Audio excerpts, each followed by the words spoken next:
Welcome back to another episode of Stories with Heath. Glad to have y'all here with me.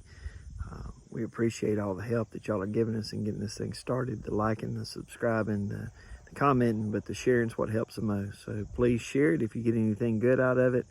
We appreciate all the help we can get. Probably early 2011, I was pastoring a church, and I got a invitation to come to the Mississippi Baptist building in Jackson to hear a guy speak about mission opportunities along the northern Ohio area. And when I got there, it was a DOM, a director of ministry for a county association. I think it was multiple counties. I don't really remember, but he had mission projects that he needed help with. There was a lot of small Southern Baptist churches up in northern Ohio along Lake Erie that needed help, different various things, and different people or different churches were volunteering to go and to help depending on what the strengths of those churches were. Things that we did really well was Vacation Bible School, and I think that it was just something that just really went to our particular skill set. We had people there at the church that were really good at that, like the Tanners and the Piners, and there were more, but the Tanners and the Piners volunteered to go with us to Ohio to help with that Vacation Bible School.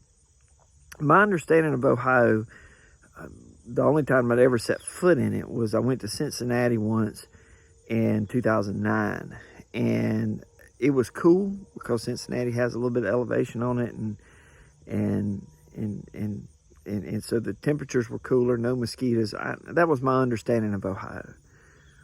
So the plan was that my family would go up a week early, and we would sleep in a tent in the churchyard, and we would do the pre-VBS publicity stuff, and then all of our Bible school sets and equipment and all that, the Tanners and the Piners would bring with them when they drove up a week later.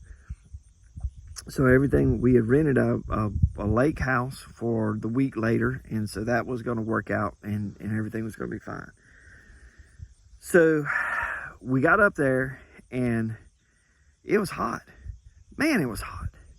It was as hot as it was down in Mississippi. It was hot. And I was not expecting that. And the mosquitoes, good grief, the mosquitoes were unreal. And we were being eaten alive. But we're out there in that tent trying to do our best with it and trying to limp through it, sweating like mules. Man, it was miserable. But hey, we're doing it for Jesus. We're doing it for these kids.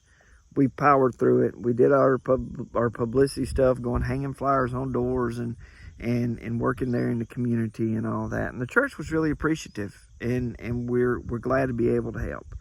Well, when the Tanners and Piners got there, man, it was on like Donkey Kong. We threw the sets up, got to rolling, and man, we were killing it and just having a great time. The Tanners were singing, and somebody gave Tommy Nick a banjo, and it was great. We had the best time up there. It wasn't a large church. It wasn't hundreds of people getting saved, but man, it was fun.